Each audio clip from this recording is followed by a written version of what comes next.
네, 안녕하세요. 그, 제 시간으로는 사실 세 번째 시간이지만, 요 자체 영상으로는 이제 2025년도에 국제정치학 문제의 두 번째 문제를 해설하는 그런 시간인데, 그, 두 번째 문제에서도 우리가 좀 들여다볼 수 있는 이론적인 부분하고, 그 다음에 묻고자 하는 이런 부분들이 좀 명확하니까 어떤 부분들을 이 문제를 만든 분들은 관심이 있고 어떤 부분을 좀 잘 드러내서 내가 준비가 잘 되어 있다 이걸 이제 확인시켜서 이 시험을 잘 이제 마무리할 수 있냐 이 부분을 좀 찾아보자고요. 그러면 아까 이제 해왔는데 혹시 이 영상 처음 보시는 분들은 제2문하고 미국 트럼프 행정부의 출범 이후 미국 우선주의 그다음에 동맹국에 대한 방위비 증액 및 분담 압박 무역구조 변경 등이 나타나고 있다. 이에 따라 동맹관계의 갈등이 나타나고 있으면 이를 해결하기 위한 여러 방안이 고려되고 있다. 다음 물음에 답하라. 라고 되어 있는데 여기가 이제 그 지문이 되겠고 지문. 그 다음에 1번 동맹관계 형성과 해소에 영향을 주는 요인을 설명하라. 여기가 설문. 그러니까 설문이 총 두 개예요. 설문 1은 동맹의 형성에 관한 거고 설문 2는 동맹관계에 나타날 수 있는 위험과 극복 방안을 비대칭 동맹과 안보 딜레마의 관점에 논하라. 이렇게 돼 있어요. 그러니까 이제 딱 보면 지문에서는 좀 힌트가 있는데 트럼프 행정부의 출범 이후에 마가라고 우리가 흔히 하는 미국을 강조하고 그다음에 동맹국가한테 이제 자기의 비용을 좀 떠넘기잖아요. 나토를 뭐 앞으로 이제 2배 이상 국방비를 늘리라고 하고 우리 정부한테도 지금 2배 이상 국방비를 늘리라고 하고 그런 다음에 최근에 이제 그 상호관세라고 하는 보편관세 말고 따로따로 이제 개별적으로 이제 관세 부과하는 이런 구조를 바꾸고 있단 말이에요. 요거는 이제 그 그러니까 지문의 1번은 최근에 이제 미국에서 나타나는 현상, 그러니까 커런트 이슈를 이제 이런 이슈들이 있다는 걸 좀 잠깐 명시를 해놨고 두 번째는 이러다 보니까 동맹 관계에 이런 갈등이 나타나고 있고 이런 거에 대한 해결이 고려되고 있다. 그러니까 예를 들면 이제 그 미국이 막 압박을 가하니까 비용 분담을 많이 하면 차라리 동맹 없고 동맹을 파기하고 이제 자주 국방하는 게 낫겠다고 생각할 수도 있고 그다음에 이런 비용을 많이 들게 해서 이런 이제 그림이 전반적으로 중국에 대한 견제를 원하는 미국의 보조를 맞춰가다 보면 한국은 중국하고 지금 어쨌든 무역 관계를 좀 아직은 잘 유지해야 되는 상황이고 유지하고 있는 상황인데 여기서 이제 중국하고의 관계가 좀 더 나빠지면 한국 입장에서는 이게 그 중국한테 견제를 받을 것이고 중국 견제라는 게 또 어떻게 보면 북한에 대한 지원과 중국 러시아의 이런 이제 군사적인 압박 뭐 이런 것들로 이제 이어져서 이제 우리한테 부메랑처럼 돌아올 수도 있잖아요. 그러니까 이제 그런 거 감안하면 우리한테 좀 부담이 되기도 하잖아요. 그래서 이제 그거를 좀 한번 고려해 보자고 배경 설명을 조금 만들어 놨죠. 그리고 이제 1번 동맹 관계 형성과 해소에 영향을 주는 요인이라고 돼 있어요. 여기에 요인이라는 데 좀 착안해서 보면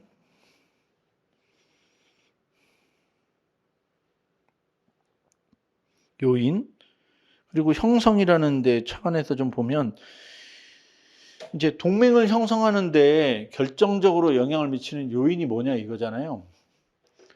근데 우리 이제 저도 석사 논문을 동맹으로 썼는데 그 동맹이라는 게 이제 주제가 크게 두 개가 있거든요. 동맹의 형성이 있고 이걸 얼라이언스 포메이션이라고 하는데 동맹이 만들어지는 거에 대한 설명이 있고 두 번째는 동맹 유지와 관련된 듀레이션이라고 하는 얼마나 지속되느냐에 관련된 게 있어요. 형성을 설명하는 데는 되게 다양한 이론들이 있어요. 예를 들면 제일 유명한 게 세력균형, 그 다음에 세력균형 이론가의 대표적인 이론가가 케네스 왈츠인데 여기에 이제 왈츠의 제자가 위협균형 만들어서 위협균형이라는 걸 만들기도 했고 이익균형이라는 렌달 스웰라라는 학자의 이런 이제 잘 만들어진 이론도 있거든요. 뭐 외에도 자유주의에서 말하는 제도주의에 기반한 균형, 동맹, 그다음에 이제 정체성에 기반한 구성주의적 동맹 같은 이제 꽤 여러 가지 유형의 이제 여러 가지 이론들이 있어요. 여기서 여기 보면 형성 해소는 같은 거잖아요. 형성됐다가 만약에 더 이상 이제 만들 유인이 없다 그러면 이제 없어지는 거니까, 그래서 형성 따로 설명하고 해소 따로 설명할 건 아니고, 형성과 해소는 이제 만들어지냐 깨지느냐는 결국 결과값에서 같은 거니까. 근데 이제 그거를 설명하는 요인들은 이론들이 좀 다양하게 있을 수 있으니까 이런 이론들을 좀 정리해 보라는 거고, 그 4점이잖아요. 점수 배점이 전체 10점에서 4점. 근데 이거는 이 전체를 그냥 약간 고시 시간으로 이제 환산해 갖고 제가 이해하자면 한 12점 정도 되는 거고, 그러면 한 페이지 조금 넘는 분량만큼을 이제 써게 될 거니까, 그러면 한 5개, 6개 정도 문단을 만들 거니까 동맹과 관련해서 아주 자세하게 막 10개씩 이론들을 집어넣어서나 6개, 7개씩 막 이렇게 집어넣는 건 현실적으로 좀 어렵고, 동맹을 형성하는 현실주의적 관점에서 동맹이 어떻게 만들어지는지 이런 부분들에 대한 이론들이 좀 있을 거예요. 여기 말하는 세력균형, 위협균형, 뭐 이익균형 이런 것들이 있을 거거든요. 그래서 이제 이런 걸로 동맹이 왜 만들어지는지를 설명할 수 있어요. 뭐 동맹을 만드는 그냥 제일 일반적인 설명은 자주국방을 하는 것보다 동맹을 만드는 게 낫기 때문에 동맹을 형성한다는 이제 기회비용 이론으로 설명하는 방법이 있어요. 그러니까 자주국방 정책으로 얻을 수 있는 것과 동맹으로 얻을 수 있는 것 사이에 동맹으로 얻을 수 있는 게 많으니까 동맹을 선택한다. 이 논리거든요.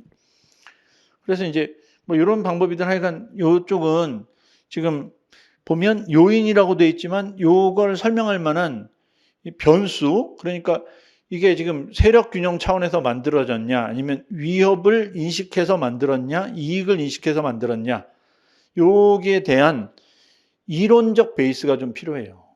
그러니까 여기도 지금 무슨 이론을 써라 이렇게는 안 했어요. 그러니까 아마 실제 답안에 2번이 되겠죠? 2번하고 로마자 2번하고 아라비아 숫자 1번 한 다음에 여기에 이제 어떤 사람은 세력 균형 이론으로 쓰고 어떤 사람은 이제 여기에다가 위협 균형 이론을 썼는데, 이렇게 안 하고 동맹 형성은 뭐 자주국방과의 비교라든가 그다음에 외부 위협이 있어서 외부 위협에 대해서 대응하기 위해서 만들어졌고, 그다음에 그 시기에 적대 국가가 존재하기 때문에 만들었다는 식으로 해서 이제 우리가 머릿속에 들어있는 최대한 동맹과 관련된 연관된 정보들을 막 이렇게 랜더마이즈라고 하는데, 랜덤하게 그러니까 그냥 뜨문뜨문 생각나는 대로 이렇게 갖다가 넣으면 이렇게 이론적으로 충실하게 설명한 이런 설명에 비하면 좀 그 논리적 근거가 약하기 때문에 여기서 이제 점수 차이가 날 거예요.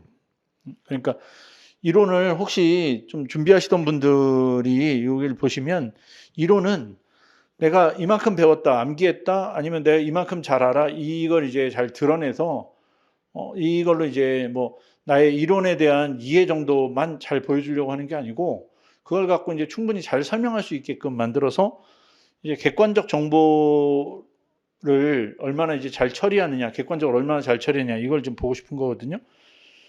그 다음에 이제 두 번째가 좀 어려운 것 같은데, 동맹 관계에 나타날 수 있는 위험 요인과 극복 방안을 설명을 하는데 기준을 딱 2개를 줬어요. 여기는 아예 그렇게 기준을 줬더라고요. 그 첫 번째 기준은 비대칭 동맹이고, 두 번째는 안보 딜레마예요. 그 동맹이론을 공부하면, 동맹이론에 공부하다 보면 이제 이쪽에 제일 유명한 사람 중에 제임스 모로우라는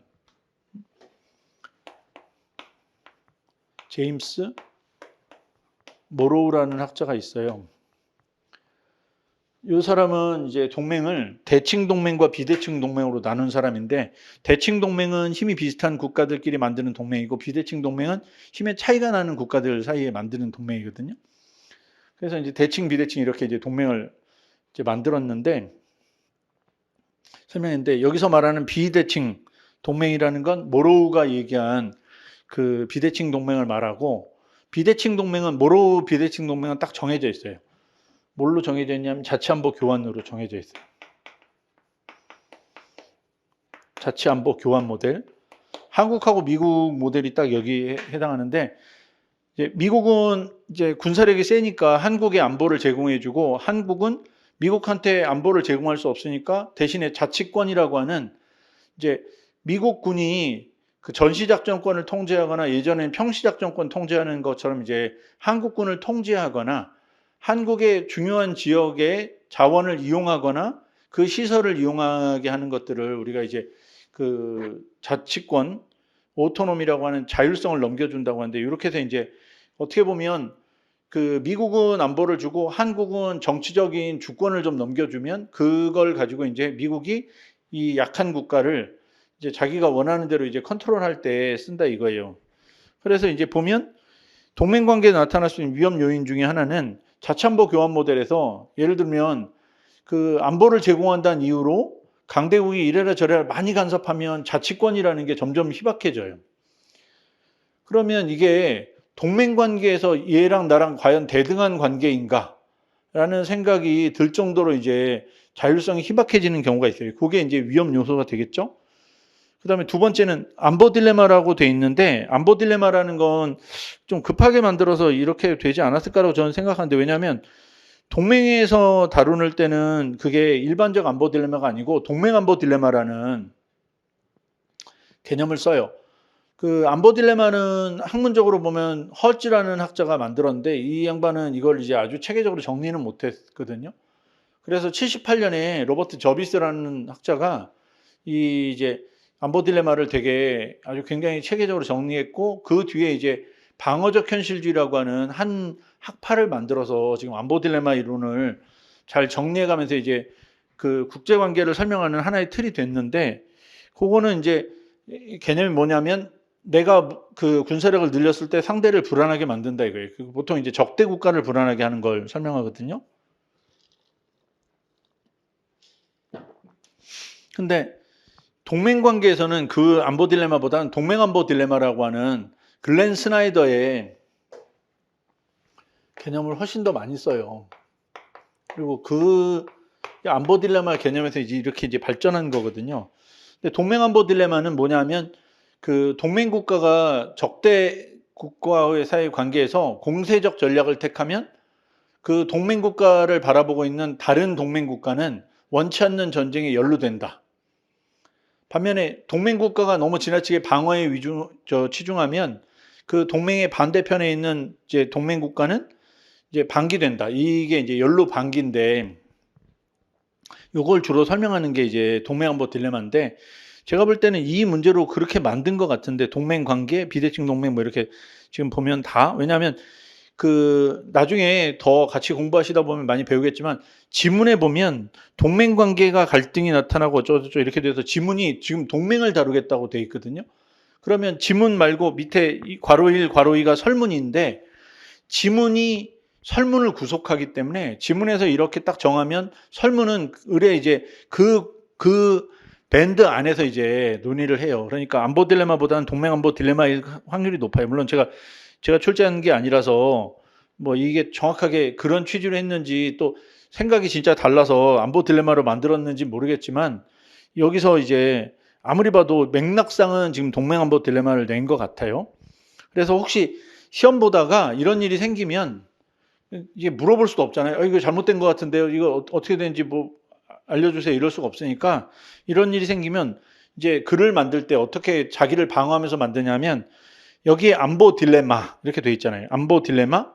그러면 이거는 이 지금 동맹 관계 내에서 안보 딜레마를 의미한다면 이거는 동맹 안보 딜레마로 정의하겠다라고 글에다가 요 관계에 대해서 이제 규정하거나 이 의미가 불분명하거나 모호해서 내가 어느 방향으로 가겠다고 정해서 이제 글을 쓰는 방법이 있어요. 그건 이제 채점자들이 그래, 내가 이 워드를 선정할 때 내가 하나 빠뜨렸구나라고 하면 이제 그냥 되게 잘 썼네 이렇게 되는 거고, 혹시 이제 채점자 중에 나는 진짜 안보 딜레마 낸 건데 왜 갑자기 동맹 안보 딜레마 있어 이렇게 생각해도 그분들도 이게 좀 구조상 여기 안보 딜레마가 들어갈 때가 아니네라고 생각하면, 그렇게 이제 좀 방어적으로 자기를 보호하는 글은 그래 전제가 맞다고 내가 인정해 줄게. 그러면 이제 그 전제가 맞다고 생각하면 그걸 이제 받아주거든요. 그래서 이제 채점을 한단 말이에요. 근데 이제 그런 것 아무것도 없이 냅다 그냥 내가 원하는 대로만 쓰면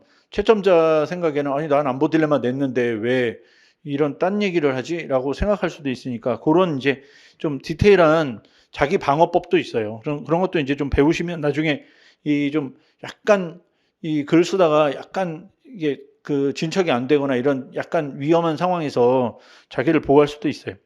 여튼 이게 동맹안보 딜레마라고 하면 이제 미국하고 우리 사이의 관계가 튼튼하게 되면서 좀 걱정되는 거는 요즘에 이제 그 군에 계신 분들은 상대적으로 그런 걱정이 조금 덜 하실 수 있겠지만 민간 쪽에서는 이제 막 대만 혹시 중국이 대만 침공하면 그러면 이제 이게 이제 전쟁으로 확전돼 가지고 한국이 그냥 냅다 따라 들어가게 되고 막 먼저 미사일 맞고 이러는 거 아니냐 뭐 이런 이제 걱정들을 좀 하는 분들이 있거든요. 그래서 이제 요걸 보면 동맹안보들만 우리가 버려지는 것보다는 이제 여기서는 그 연루될지 모르겠다는 이런 이제 우려들을 가져올 수도 있고 혹시 한국이 연루되는 게 싫어서 그러면 이제 버려질 수도 있겠다는 그런 이제 우려를 가질 수도 있거든요. 그래서 전체적으로 보면 이 문제는 동맹을 형성할 때 왜 만들었는지를 설명한 다음에 그런데 형성할 때는 없었는데 동맹 관계에서 이제 비대칭 관계라는 동맹이나 동맹안보 딜레마 관점에서 지내다 보니까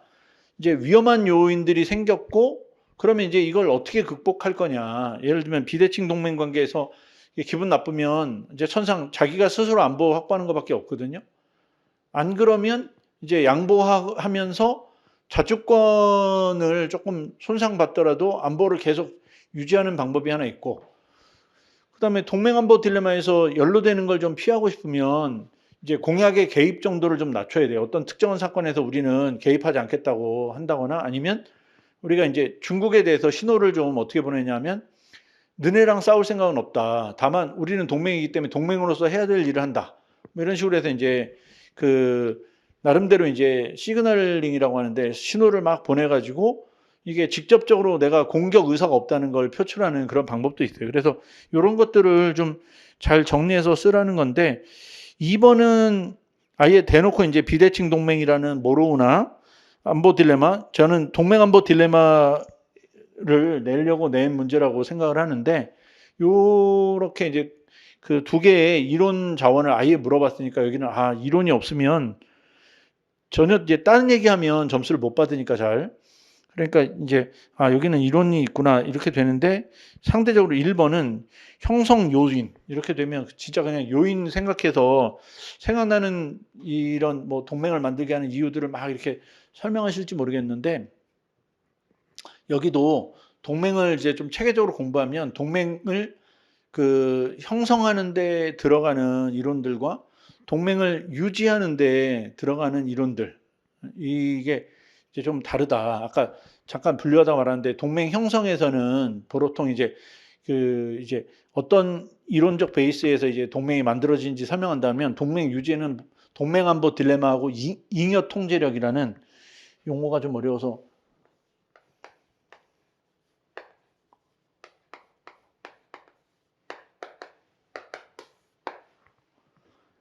잉여를 통제한다고 하는데 잉여라는 게 원래 만들 때 없었는데 새로 생긴 걸 잉여라고 해요. 그러니까 1953년, 54년에 한미동맹 만들고 비준하고 할 때는 없었는데 이제 시간이 지나다 보니까 갑자기 생긴 게 있어요.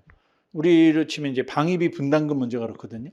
그래서 이제 이런 주제를 어떻게 통제하느냐, 어떻게 나눌 거냐. 이게 만약에 너무 한쪽이 많이 가져가고 한쪽한테 너무 많이 부담을 준다. 예를 들면 미국이 막 우리 뭐 저 주한미군 방위비 분담금을 뭐 예를 들어서 5조까지 올린다, 10조까지 올린다 이러면 이제 미국 군인들한테도 우리가 돈을 써야 되는데 그러면 좀 나쁘게 말하면 그럼 우리가 월급 줘갖고 그러면 쓰면 이게 용병 아니야? 뭐 이렇게 이제 그 비판받을 수 있는 소지가 있잖아요. 그러니까 이런 부분들을 이제 어떻게 그 합리적으로 조율하느냐 이걸 잉여 통제력이라고 하는데 이런 주제들도 있는데 이 문제에서는 동맹안보 딜레마는 냈고 비대칭 동맹이라는 동맹의 형태에 관한 걸 냈고 이론에는 안 냈지만 아마 답안에 쓰면 좀 더 가점을 받고 이론 정리가 잘 돼 있구나라고 생각할 게 형성에 관련된 이론들.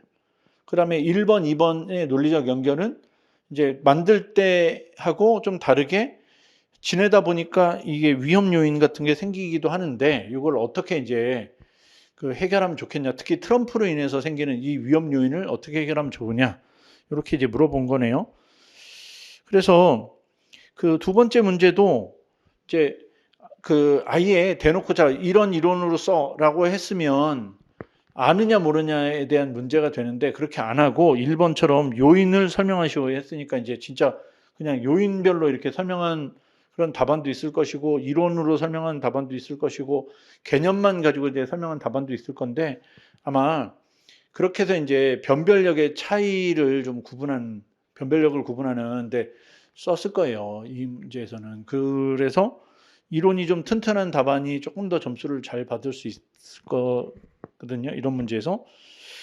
그래서 이제 그 두 번째 문제에 대한 전체적인 결론도 그 문제가 1번, 2번이 완전히 깨끗하게 연결되어 있지 않지만 이 안에는 논리적 구조가 연결이 돼 있고 1번을 설명하는 도구들, 2번을 설명하는 도구들, 특히 2번은 그 모로우의 자치안보 교환 모델이나 그 렌 스나이더의 그 동맹안보 딜레마 이런 이제 개념들이 있으니까 이런 개념들을 되게 적극적으로 잘 써야 되기도 하고 1번 문제에 있는 것들을 좀 잘 활용해서 쓰기도 해야 되겠죠. 그래서 전체적으로는 이게 10점짜리니까 3 곱하면 30점 정도 배점한다고 치고 그러면 3페이지 답안에 요 분량만큼을 써야 되는데 뒤에 게 한 18점 정도 되는 거는 도구가 2개고 그다음에 위기 상황도 설명하고 그다음에 이제 해결책도 설명해야 되니까 2 곱하기 2 총 4가지를 체계적으로 설명하라는 취지에서 아마 점수 배점을 이쪽은 많이 한 것 같아요. 그래서 요런 부분들을 좀 그 꼼꼼히 체크해 가지고 답안을 만들어야 되고 그래서 이쪽도 안보 얘기고 그 위에 이제 1번에서 봤던 사이버 안보도 안 보고 근데 하나는 이제 아예 안보 이론이라고 하는 쪽에서 냈고 하나는 동맹에서 냈다는 거에 좀 차이가 있네요. 그래서 그 마지막 얘기는 그 동맹에 대한 부분을 아주 어렵게 동맹의 최근 연구 주제나 뭐 이렇게 내진 않았지만 이제 현안 이슈가 있고 그 현안 이슈를 풀어가는 데 있어서 그 이분들 취재한 분들이 볼 때 요 정도까지는 좀 이론 공부가 돼 있으면 좋겠다라고 생각하는 자치안보 교환 모델, 동맹안보 딜레마, 그다음에 동맹 형성에 관한 이론들, 세력 균형 뭐 이런 것들이 있겠죠. 이런 것들이 잘 반영되는지를 좀 물어보려고 한 거니까 요 이제 2025년 문제 두 문제를 봤는데 이걸로 우리가 알 수 있는 거는 이론 베이스가 좀 튼튼하면 상대적으로 이제 유리한 시험이다. 이게 이제 그 제 오늘 설명한 거 이제 결론이 되겠네요. 그래서 그 요런 식으로 이제 문제들이 구성되어 있고요. 다음번에 다시 24년도에 두 문제가 있고 그러니까 상하가 있는데 그런 문제들을 또 한번 좀 낱낱이 이렇게 분해해 가지고 어떻게 구성되는지 설명해서 영상을 올려드릴 테니까 이제 이쪽 공부하시는 분들은 한번 이런 식의 문제 구성이나 그다음에 내가 준비한 정도가 요게 이제 출제자들의 의도에 어떤 부분들이 잘 부합하고 있는지 이런 걸 좀 확인하시면 좋겠고 그리고 국제정치 공부를 혼자 하시기가 좀 어려울 거예요. 그리고 만약에 시간을 너무 많이 썼는데 생각보다 효과적이지 않다고 생각하시면 저희 지금 베리타스에서 지금 이 영상을 만들어서 여러분들한테 이렇게 지금 제공하고 있는데 베리타스에서 좀 잘 만들어져 있는 프로그램을 지금 운영하려고 하고 있으니까 이쪽에 좀 문의하시면 아마 관련된 어떻게 공부하시면 좋은지 그런 서비스에 관한 그 교육받는 이 프로그램에 관해서 좀 안내를 받으실 수 있을 것 같네요. 이걸로 25년도 문제는 이제 마무리하고요. 다음번에는 24년도 문제를 가지고 어떤 포인트들이 있는지 또 한번 같이 한번 좀 들여다보도록 하죠. 예, 수고하셨습니다.